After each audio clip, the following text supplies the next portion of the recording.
Hello student, welcome to our YouTube channel commerce proficiency. आज की class से हम स्टार्ट करेंगे इकोनॉमिक चैप्टर फर्स्ट की कंसेप्ट क्या इकोनॉमिक्स का और सिग्निफिकेंस क्या है स्टैटिस्टिक इन इकोनॉमिक्स की। आज की क्लास में इसका इंट्रोडक्शन कवर करेंगे, कुछ मेन पॉइंट्स जो इकोनॉमिक्स के अंदर यूज़ किए जाते हैं। तो स्टार्टिंग से लेकर एंड तक ज़रूर कवर करें इस क्लास को, ताकि आपका कोई भी इंपॉर्टेंट पॉइंट है जो स्किप ना हो, मिस ना हो, ताकि आप अच्छे से जो इकोनॉमिक के कंसेप्ट वो कर सकें। सबसे पहले आते हैं कि कंसेप्ट क्या है इकोनॉमी का, कि हर एक पर्सन वो अपने बचपन से लेकर के यानी कि अपने चाइल्डहुड से लेकर के ओल्ड मैन तक कुछ ना कुछ इकोनॉमिक एक्टिविटी से या अदर एक्टिविटी से जुड़ा होता है, क्योंकि हर किसी की लाइफ में कुछ ना कुछ एक्टिविटीज़ है जो रहती हैं। तो उसमें एक कंजप्शन है जो एक इम्पोर्टेंट इकोनॉमिक एक्टिविटी रहती है, और जितने पर्सन होते हैं वो सभी कंज्यूमर है कहीं ना कहीं, क्योंकि हम क्या करते हैं अपनी रोज़मर्रा की ज़रूरतों को पूरा करने के लिए कंज्यूम करते हैं। हर एक जन अपनी ज़रूरतों को पूरा करने के लिए डिफरेंट गुड्स और सर्विसेज को कंज्यूम करता है। तो यहाँ पे कंज्यूमर कौन होता है? कंज्यूमर ये वो पर्सन होता है जो एंड यूज़र होता है गुड्स का। एंड यूज़र का मतलब क्या है कि मैं आपको एग्जांपल देती हूँ। मान लेते हैं कि हमें सोप की ज़रूरत है, यानी कि साबुन की ज़रूरत है। मैं मार्केट गई और वहाँ से मैंने सोप लिया और मैंने उसको यूज़ कर लिया। तो मैं कौन? उसकी कंज्यूमर, क्योंकि मैंने क्या किया, उसे कंज्यूम कर लिया। अब यहाँ पे दो टर्म आती है बच्चों, एक होता है कस्टमर, एक होता है कंज्यूमर। ये दोनों ही अलग टर्म है। समझते हैं कैसे? कि मान लेते हैं कि मैंने जो सोप ली है वो ला करके मैंने आगे अपनी मदर को दे दी या अपनी फैमिली में किसी अनदर मेंबर को दे दी, वो उसका यूज़ करेंगे। तो मैंने जो सोप परचेज़ की है, तो क्या मैंने उसको खुद कंज्यूम किया? नहीं किया। मैंने किसको दे दिया? आगे आके अपनी किसी फैमिली मेंबर को दे दिया। तो मैं क्या कहलाऊंगी? मैं कस्टमर कहलाऊंगी। क्यों? क्योंकि मैंने वो गुड्स को कंज्यूम नहीं किया। जो पर्सन उसका एंड यूज़र होगा, एंड यूज़र कौन? कि जो एक्चुअल में उस प्रोडक्ट को यूज़ करेगा अपनी सेटिस्फेक्शन करने के लिए, वांट्स को, तो वो कौन कहलाएगा? वो कंज्यूमर कहलाएगा। अगर मैं सोप ला के खुद यूज़ कर लेती हूँ तो मैं कंज्यूमर हूँ। अगर मैंने सोप ला करके मार्केट से अपनी फैमिली मेम्बर में किसी अनदर पर्सन को दे दी कि यूज़ कर ले, तो उस केस में मैं कस्टमर हो जाती हूँ। तो यहाँ पे कंजप्शन क्या होती है? नेक्स्ट टर्म यूज़ की जाती है। कंजप्शन क्या होती है? कंजप्शन होता है कि यूटिलिटी वैल्यू लेना गुड्स और सर्विसेज की, ताकि मैं अपनी ज़रूरत को डायरेक्टली सेटिस्फाई कर सकूँ। अगर मान लूँ कि मैंने कुछ चीज़ 50 रुपये की खरीदी है, तो मैं जब वो 50 रुपये की चीज़ ला करके मैं उसको इस्तेमाल कर रही हूँ ना, तो मुझे लगता है कि हाँ, इसका 50 रुपये का हक मुझे मिल चुका है, यानी कि उसकी यूटिलिटी क्या आ चुकी है? मुझे मिल चुकी है, और मेरी वांट क्या सेटिस्फाई हो चुकी है जब मैंने उस गुड्स और सर्विसेज को यूज़ किया। तो वो क्या कहलाता है? कंजप्शन कहलाता है। यूटिलिटी वैल्यू क्या होती है? Utility value of goods means inherent capacity of goods and services to satisfy human want. Utility का मतलब होता है कि जो मैंने गुड्स यूज़ कर ली ना, उस गुड्स और सर्विसेज को यूज़ करके मेरी ह्यूमन वांट क्या हो चुकी है? सेटिस्फाई हो चुकी है। अगर मैंने किसी चीज़ को खरीदने में 50 रुपये लगाया ना, तो मैं उसको यूज़ करके कहती हूँ कि हाँ, मुझे मेरे 50 रुपये का हक है जो मिल चुका है। तो वो क्या कहलाता है? उसकी यूटिलिटी कहलाती है। अनदर इकोनॉमिक एक्टिविटी के अंदर प्रोड्यूसर को भी शामिल किया गया, यानी कि प्रोडक्शन और प्रोड्यूसर दोनों को शामिल किया गया, क्योंकि जो हम गुड्स यूज़ करते हैं, कंज्यूम करते हैं, वो गुड्स किसी न किसी के द्वारा तो प्रोड्यूस की गई होंगी। तो जो पर्सन उस गुड्स का प्रोडक्शन कर रहा है उसको क्या कहलाते हैं? प्रोड्यूसर कहलाते हैं। तब प्रोड्यूसर कौन होता है? प्रोडक्शन कौन होता है? प्रोड्यूसर ये वो पर्सन होता है जो गुड्स को प्रोड्यूस करता है, सेल करता है, ताकि वो गुड्स को सेल करके अपनी इनकम को जनरेट कर पाए। क्योंकि प्रोड्यूसर जो हमें गुड्स सेल करता है वो फ्री में तो नहीं करता ना, क्योंकि जब भी हम मार्केट में जाते हैं कुछ गुड्स को परचेज करने के लिए, तो बदले में क्या देते हैं? हम पैसा देते हैं। तो जो हम खर्च कर रहे हैं, जो कंज्यूमर खर्च कर रहे हैं, वो प्रोड्यूसर के लिए क्या? वो इनकम है। तो प्रोड्यूसर ये वो पर्सन होता है जो गुड्स और सर्विसेज को प्रोड्यूस और सेल करता है ताकि वो अपनी इनकम को जनरेट कर सके। अब प्रोडक्शन क्या होता है? प्रोडक्शन का मतलब होता है कि जो रॉ मटेरियल को कन्वर्ट किया जाता है फाइनल प्रोडक्ट के अंदर, उसे प्रोडक्शन बोलते हैं।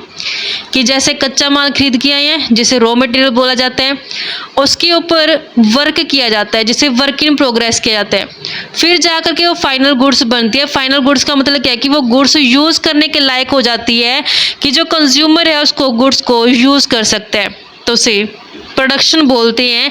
कि जो रॉ मटेरियल को कन्वर्ट करना फाइनल एंड प्रोडक्ट के अंदर, यानी कि फाइनल यूज़ करने के फॉर्म के अंदर, वो प्रोडक्शन कहलाते हैं। Things become useful as they acquire utility value in the process of production. तो यहाँ पे जो ज़रूरतें होती हैं, चीज़ें होती हैं, वो यूज़फुल रहती हैं क्योंकि उनसे यूटिलिटी ली जाती है। प्रोसेस ऑफ प्रोडक्शन के दौरान यूटिलिटी वैल्यू जो उनसे ली जाती है। यानी कि सिंपल सी वर्डिंग में प्रोडक्शन का मतलब क्या है कि रॉ मटेरियल को कन्वर्ट करना फिनिश प्रोडक्ट के अंदर प्रोडक्शन कहलाता है। नेक्स्ट टर्म आती है सेविंग एंड इन्वेस्टमेंट।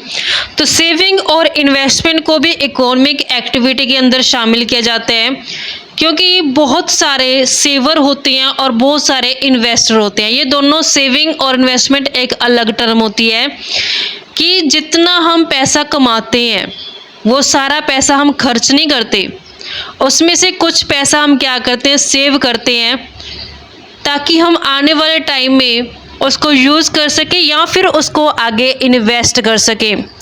इन्वेस्टमेंट कहाँ कर सकते हैं, शेयर्स में भी कर सकते हैं, डिबेंचर्स बॉन्ड में भी कर सकते हैं, ताकि हम इनकम को जनरेट कर पाएँ। क्योंकि चाहे कितनी भी इनकम हो किसी पर्सन की, चाहे कम हो या ज़्यादा हो, हर एक इंसान अपनी टोटल इनकम को खर्च नहीं करता, उसमें से कुछ पैसा सेव करता है। तो सेविंग क्या होती है, ये वो पार्ट होते हैं इनकम का जिसे कंज्यूम नहीं किया जाता, जिस हिस्से को खर्च नहीं किया जाता उसे सेविंग बोला जाता है। नेक्स्ट टर्म होते हैं इन्वेस्टमेंट। इन्वेस्टमेंट क्या होती है, ये वो एक्सपेंडिचर होता है जो प्रोड्यूसर द्वारा किया जाता है। प्रोड्यूसर क्या करते हैं, एक मशीन को परचेज करके लेके आया है ताकि वो मशीन का यूज़ करके गुड्स और सर्विसेज को प्रोड्यूस कर सके और फिर उस गुड्स और सर्विसेज को बेच के आगे इनकम कमा सके। तो जो उसने मशीन के ऊपर पैसा लगाया वो क्या कहलाएगा, इन्वेस्टमेंट कहलाएगा। इन्वेस्टमेंट क्यों कहलाएगा, यहाँ पे दोनों टर्म में डिफरेंस समझते हैं बच्चों की। कंजप्शन एक अलग चीज़ होती है, इन्वेस्टमेंट एक अलग चीज़ होती है। कंजप्शन में मैंने क्या किया, मान लो कि मुझे भूख लगी है, मैं मार्केट गई हूँ, मैंने वहाँ से ब्रेड लिया और मैंने घर आके उसको खा लिया और मेरी जो भूख थी वो सेटिस्फाई हो चुकी है, तो मेरी क्या कहलाएगी, वो कंजप्शन कहलाएगी। क्योंकि मैंने जो प्रोडक्ट परचेज किया उसको यूज़ करते उसका क्या हो चुका है, एंड हो चुका है। लेकिन इन्वेस्टमेंट एक अलग टर्म होती है। इन्वेस्टमेंट का मतलब क्या होता है कि मैंने एक बार फिक्स्ड असेट के अंदर पैसा लगा दिया और मैं उस फिक्स्ड असेट का इस्तेमाल कर रही हूँ लंबे टाइम तक, 10 साल 20 साल 30 साल तक, और मैं उस मशीन या फिर असेट का इस्तेमाल करके गुड्स और सर्विसेज को प्रोड्यूस कर रही हूँ और उस गुड्स और सर्विसेज को बेच के मैं पैसा कमा रही हूँ, तो वो क्या कहलाएगा, इन्वेस्टमेंट कहलाएगा। जैसे एग्जांपल के लिए ले लेते हैं कि मैंने स्टिचिंग मशीन परचेज़ की, यानी कि जो सिलाई करने वाली मशीन है वो परचेज़ कर ली है। मैं क्या करती हूँ, मशीन लेके आई हूँ, उसमें मेरा जो पैसा लगा है मशीन को ख़रीदने वो मेरी इन्वेस्टमेंट कहलाएगा। क्यों, क्योंकि मैं हर रोज़ मशीन नहीं खरीदूँगी, हर महीने मशीन नहीं खरीदूँगी, हर साल मशीन नहीं खरीदूँगी। मेरा एक बार उसमें मोटी अमाउंट लग चुकी है और मैं उस मशीन को लंबे टाइम तक इस्तेमाल करूँगी। अब मैं क्या करूँगी, उस सिलाई मशीन का इस्तेमाल करके कपड़े सिलाई करूँगी और फिर उन कपड़ों को सेल करके जो अपनी इनकम जनरेट करूँगी, तो वो मेरा मशीन के ऊपर जो एक्सपेंडिचर किया गया वो क्या कहलाएगा, वो इन्वेस्टमेंट कहलाएगा। आई होप बच्चों कि आपको दोनों टर्म में डिफरेंस क्लियर हो चुका है कि कंजप्शन क्या होती है और इन्वेस्टमेंट क्या होती है।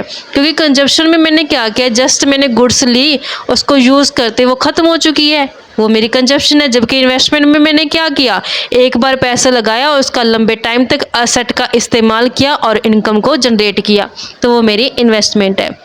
तो यहाँ पे कंज्यूमर, प्रोड्यूसर, सेवर और इन्वेस्टर, क्योंकि हम सब क्या हैं, कहीं ना कहीं कंज्यूमर है, कुछ प्रोड्यूसर हैं, कुछ सेवर हैं, कुछ इन्वेस्टर हैं। हम किसी ना किसी तरीके से इकोनॉमिक एक्टिविटी से जुड़े हुए हैं।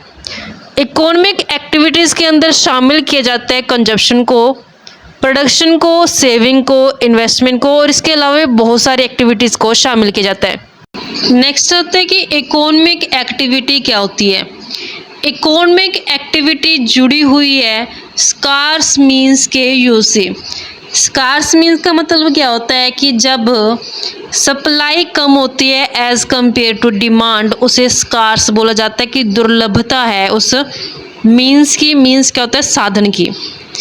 कि यानी कि जो इकोनॉमिक एक्टिविटी किससे जुड़ी होती है? स्कार्स मींस के यूज़ से जुड़ी होती है कि किस तरीके से स्कार्स मींस को यूज़ किया जा सके ताकि ज़्यादा से ज़्यादा जो वांट है, ह्यूमन वांट है, उसको सेटिस्फाई किया जा सके।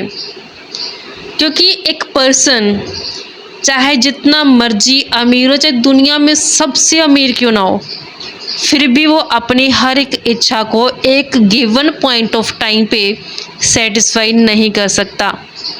जैसे कि अक्सर हम अपनी नॉर्मल लाइफ में एक कहावत यूज़ करते हैं कि ज़रूरी नहीं होता कि हर किसी की हर एक इच्छा पूरी हो, क्योंकि कहीं ना कहीं कुछ ना कुछ कमियाँ जो रह जाते। क्यों कमी रह जाती है? स्कार्स मींस की वजह से। स्कार्स का मतलब क्या होता है कि जब सप्लाई कम है as compare to their demand, उसे बोलते हैं स्कार्स। तो यहाँ पे जो स्कार्सिटी है मींस की, यानी कि साधनों की, रिसोर्सेज की जो स्कार्सिटी है वो रहती है एज कंपेयर टू वांट। क्योंकि हम जानते हैं कि जो हमारी इच्छाएं हैं वो असीमित होती हैं। ह्यूमन वांट्स क्या हैं? अनलिमिटेड हैं, वो कभी सेटिस्फाई नहीं होती है। अगर मेरी एक इच्छा पूरी हो गई है तो मेरी दूसरी इच्छा राइज हो जाएगी। अगर मेरी सेकंड वांट सेटिस्फाई हो चुकी है, थर्ड वांट अराइज हो जाएगी, थर्ड वांट सेटिस्फाई हो चुकी है, फोर्थ वांट अराइज हो जाएगी। तो इस तरीके से जो ह्यूमन वांट है वो क्या है? अनलिमिटेड है, वो सेटिस्फाई नहीं हो सकती। उन अनलिमिटेड वांट को सेटिस्फाई करने वाले जो रिसोर्स हैं वो क्या है? स्कार्स हैं, लिमिटेड रिसोर्स हैं। जैसे कि यहाँ नेक्स्ट टॉपिक बनाया गया है, scarcity is the under current of economic problem. कि जो इकोनॉमिक प्रॉब्लम यानी कि जो हमारी इकोनॉमी बनी है किसके बेस पे? स्कार्सिटी के कारण बनी है कि जो रिसोर्सेज हैं, जो मींस हैं ह्यूमन वांट को सेटिस्फाई करने वाले, वो क्या? स्कार्स हैं। तो किस तरीके से उन स्कार्सिटी वाले रिसोर्सेज को यूज़ किया जा सके कि एक ह्यूमन ज़्यादा से ज़्यादा अपनी वांट्स को, अपनी ज़रूरतों को सेटिस्फाई कर सके, उन्हीं प्रॉब्लम्स को सोल्व आउट करने के लिए तो ये इकोनॉमिक बनी है। ये पूरी इकोनॉमी की छपी है ताकि इन प्रॉब्लम्स को सोल्व आउट किया जा सके। जैसा कि एक्सप्लेनेशन में लिखा भी है कि जो ह्यूमन वांट को सेटिस्फाई करने वाले रिसोर्स होते हैं वो हमेशा क्या रहते हैं? स्कार्स रहते हैं, वो दुर्लभ रहते हैं। क्योंकि जो रिसोर्सेज हैं ऊपर से उन रिसोर्सेज के अल्टरनेटिव यूजेस भी हैं। अल्टरनेटिव यूज़ का मतलब क्या है कि एग्जांपल के लिए मान लेते हैं कि 10 रुपये है पॉकेट के अंदर। अब मैं इन 10 रुपये को कैसे खर्च करूं? कि क्या मैं इससे कप ऑफ कॉफ़ी परचेज़ करूं या फिर मैं कोल्ड ड्रिंक परचेज़ करूं? क्योंकि मेरे पास सिर्फ 10 रुपये है। 10 रुपये क्या कहलाएंगे? स्कार्स मीन्स कहलाएंगे कि मेरे पास जो मीन्स है, जो रिसोर्स है वो क्या? स्कार्स है, उनकी दुर्लभता है।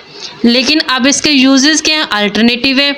चाहूँ तो मैं कप ऑफ टी परचेज़ कर लूँ, चाहे कप ऑफ कॉफ़ी परचेज़ करूँ, चाहे cup of cold drink purchase करूँ। तो ये मेरे पास अल्टरनेटिव है। तो मैं किस अल्टरनेट को चूज़ करूँ तो मेरे लिए क्या है? समस्या है। इसी प्रॉब्लम को सोल्व आउट करने के लिए इकोनॉमिक छप गई है अपनी। ऐसे ही एग्जाम्पल अनदर लेते हैं कि एक वर्कर सर्विस देता है। मान लेते हैं कि फैक्ट्री ए के अंदर वो काम कर रहा है, तो वो बी और सी फैक्ट्री के अंदर तो काम करेगा नहीं, क्योंकि एक पर्सन एक टाइम पे एक ही जगह पे जॉब कर सकते हैं। क्योंकि यहाँ पे जो रिसोर्सेज हैं वो स्कार्स हैं और उनके यूजेस क्या हैं? अल्टरनेटिव हैं। तो यहाँ पे हम किस तरीके से एलोकेट करें अपने लिमिटेड मीन्स को, लिमिटेड रिसोर्सेज को, ताकि जो अल्टरनेटिव यूजेस जो हमें मिल रहे हैं उनसे हम इस तरीके से चूज़ कर लें उन ऑप्शंस को कि हमारी सभी ज़्यादा से ज़्यादा इच्छाएं पूरी हो जाएं और वो जो लिमिटेड स्कार्स रिसोर्स है उनका यूज़ भी हो जाए। तो यही प्रॉब्लम के ऊपर बेस्ड है इकोनॉमिक, कहते हैं this is what we call economic problem, इसी को कहते हैं इकोनॉमिक प्रॉब्लम और प्रॉब्लम ऑफ चॉइस, क्योंकि हमें चॉइस करना पड़ता है। जैसे कि मेरे पास 10 रुपये हैं, अब मैं इस 10 रुपये को किसके ऊपर खर्च करूं? क्या मैं कप ऑफ कॉफ़ी के ऊपर खर्च करूं, या कोल्ड ड्रिंक के ऊपर खर्च करूं, या कप ऑफ टी के ऊपर खर्च करूं? तो मुझे क्या करना पड़ेगा? चॉइस करना पड़ेगा। जब भी हमें किसी चीज़ में, किसी ऑप्शंस में चॉइस करना पड़ता है तो वहाँ पे बड़ी दिक्कत आती है कि कौन सा ऑप्शन चूज़ करें, कौन सा ऑप्शन ऐसा चूज़ करें कि जिससे मेरी मैक्सिमम से मैक्सिमम वांट सेटिस्फाई हो जाए। तो इसी प्रॉब्लम के कारण इकोनॉमिक है जो हमारी जनरेट की गई है। इकोनॉमिक प्रॉब्लम क्या होती है? चॉइस, कि मुझे चॉइस करनी पड़ेगी, कि मेरे पास अल्टरनेट बहुत हैं लेकिन जो मीन्स हैं, जो रिसोर्स हैं वो स्कार्स हैं। तो मैं किस तरीके से अपने स्कार्स रिसोर्स का यूज़ करके एक बेस्ट ऑप्शन को चूज़ करूं? तो चूज़ करने की जो प्रॉब्लम आती है वही इकोनॉमिक प्रॉब्लम कहलाती है। तो जो ये इकोनॉमिक है इसके अंदर हम स्टडी करते हैं इकोनॉमिक प्रॉब्लम के बारे में, कि हम जानते हैं कि हमारे पास जो मीन्स हैं वो स्कार्स हैं लेकिन जो हमारी वांट्स हैं वो अनलिमिटेड हैं, और ऊपर से जो स्कार्स मीन्स उसके अल्टरनेटिव यूजेस हैं। तो किस तरीके से हम चॉइस कर पाएँ, बेस्ट से बेस्ट ऑप्शन को चूज़ कर पाएँ। तो जो ऑप्शन को चूज़ करने में दिक्कत आती है हमें, वही इकोनॉमिक प्रॉब्लम कहलाती है। तो इस तरीके से बच्चों हमारे पास ये पॉइंट बनता था। आई होप क्या वो क्लियर हो गया है। नेक्स्ट क्लास में हम इसके जो 3 अलग अलग कंपोनेंट इकोनॉमिक एक्टिविटी के, जिसमें कंजप्शन, प्रोडक्शन और डिस्ट्रीब्यूशन आते हैं, ये कवर करेंगे। ऐसी रेगुलर क्लासेस के लिए आप मेरे यूट्यूब चैनल कॉमर्स एफिशिएंसी को सब्सक्राइब, लाइक और शेयर करें। बेल आइकन जरूर प्रेस करें ताकि जब भी मैं न्यू वीडियोस अपलोड करूँ सबसे पहले नोटिफिकेशन आपके पास जाए, आप वीडियोज़ को देखकर आपकी स्टडी बूस्टअप हो।